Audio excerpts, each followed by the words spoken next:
sangat erat, terutama karma. Karena saya melakukan past life regression. Jadi kita mengerti bagaimana orang melakukan kesalahan dulu, yang melakukan karma-karma buruk sehingga sekarang mengalami akibatnya. Ataupun karma-karma baik. Jadi nggak melulu sih, saya nggak mau nakut-nakutin orang. Wah, karena karma buruk saya berbuah. Memang pasti ada buahnya, tapi karma baik pun ada buahnya. Jadi sangat erat hubungannya dengan karma, dengan paticca samuppada. Paticca samuppada itu ada di bagian bawah. Bawah itu tendensi kebiasaan. Nah, itu terbawa dari masa-masa lalu atau masa-masa kecil, dari masa kehamilan. Itu bisa terbawa.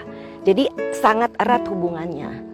Nggak bisa dipisahin karena saya sudah mendalami dan ternyata Buddha itu luar biasa.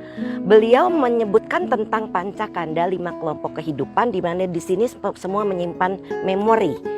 Di badan jasmani, di persepsi, pikiran, perasaan, dan kesadaran. Ini semua menyimpan ingatan-ingatan. Jadi sangat erat hubungannya. Tapi di dalam dunia hipnoterapi cuma disebut subconscious mind memory. Jadi subconscious mind memory itu sering salah dibilang alam bawah sadar. Harusnya bagian dari kesadaran.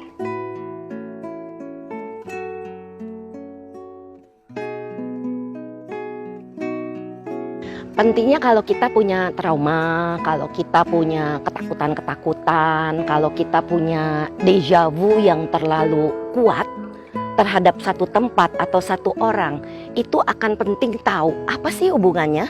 Kalau nggak perlu tahu memang. Buat apa ngorek-ngorek past life tuh yang jumlahnya jutaan kali. Jadi kalau saya itu lebih ke healing, mencari misalnya kenapa orang tua dengan anak tuh punya kebencian. Jadi mereka cekcok terus. Atau sebaliknya suami istri.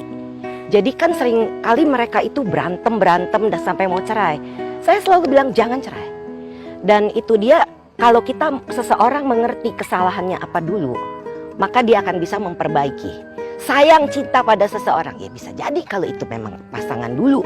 Tapi kan ingat sekarang itu sudah beda, bukan dulu lagi. Yang orang kesalahan adalah selalu terjebak di dalam perasaan masa lalunya.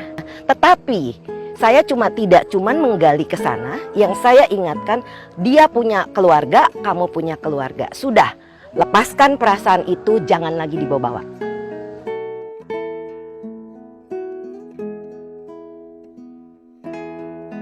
Memaafkan. Banyak orang kita tidak mengerti ikhlas, terutama di kaum Buddhis, mohon maaf. Saya belajar ikhlas ini, kata-kata ikhlas ini justru dari teman saudara saya dari agama tetangga. Tetapi memaafkan ini juga saya ajarkan kepada para klien maupun kepada para meditator yang punya hati itu ketat sekali sehingga cinta kasih tidak bisa muncul. Kan saya mengajarkan meta, meditasi Brahma Wihara. Jadi selalu kita bilang maafkan. Orang ngomong salah sedikit, kita maafkan. Dalam hati kita langsung bilang, saya maafkan kamu. Ada orang nyodok jalan, maafkan. Jadi daripada kita marah-marah buat apa? Menimbulkan karma buruk baru. Ya sudah, kita dia berterima kasih, karma buruk saya berbuah 1, begitu. Jadinya nanti hilang deposito karma buruknya, habis. Karena kita tidak ada timbul bibit kebencian lagi.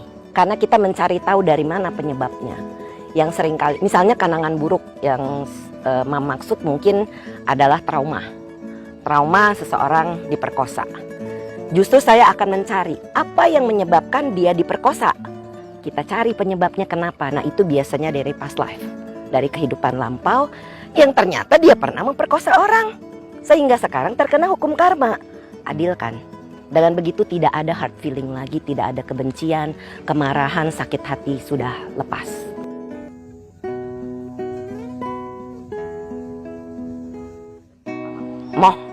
Gak mau. Saya gak mau lahir lagi jadi manusia. Minimal itu sudah wasa. Itu cita-cita saya. Dan berjuang supaya nyampe ke sana. Kalau ndak bisa jadi arahat, paling tidak sampai ke sudawasa. Sudawasa meditasi, keluar dari samsara. Capek jadi manusia, terkena karma lagi begini terus muter-muter. Aduh, saya tiap hari ngelihat hukum karma itu bekerja dengan adil, nggak mau lagi, nggak mau terlahir. Makanya saya sama orang nggak ada perasaan apapun, netral. Jadi apapun orang yang mau lakukan kesalahan, terima kasih, karma buruk berbuah. Sudah. Jadi saya tidak mau lagi memberikan aksi dan reaksi begitu.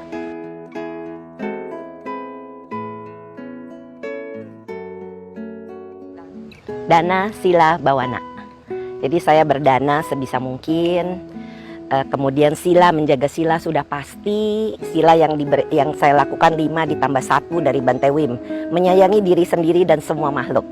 Kemudian ya meditasi sudah pasti, memancarkan cinta kasih Brahma Wihara.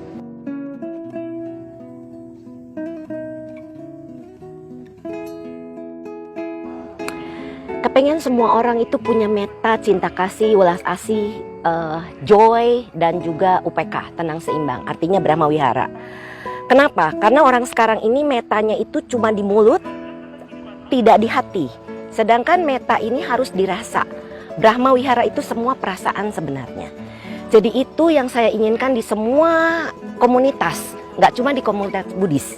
Makanya kalau saya ngajar meditasi, kita lebih suka menggunakan Brahma Wihara supaya orang-orang di seputar kita ini nggak saling ribut, nggak berantem, punya cinta kasih yang tidak membedakan. Karena kadang-kadang kan orang suka bilang, oh metta saya cuma mau cinta kasih sama sesama Buddhis, saya nggak mau cinta kasih sama yang lain. Itu mah atau bukan metta jadinya, jadi bukan betul-betul cinta kasih yang universal. Jadi itu tujuan saya supaya semua orang di Indonesia, bahkan di dunia kalau bisa, punya cinta kasih yang tulus betul-betul kepada sesama. Baik manusia maupun bukan manusia.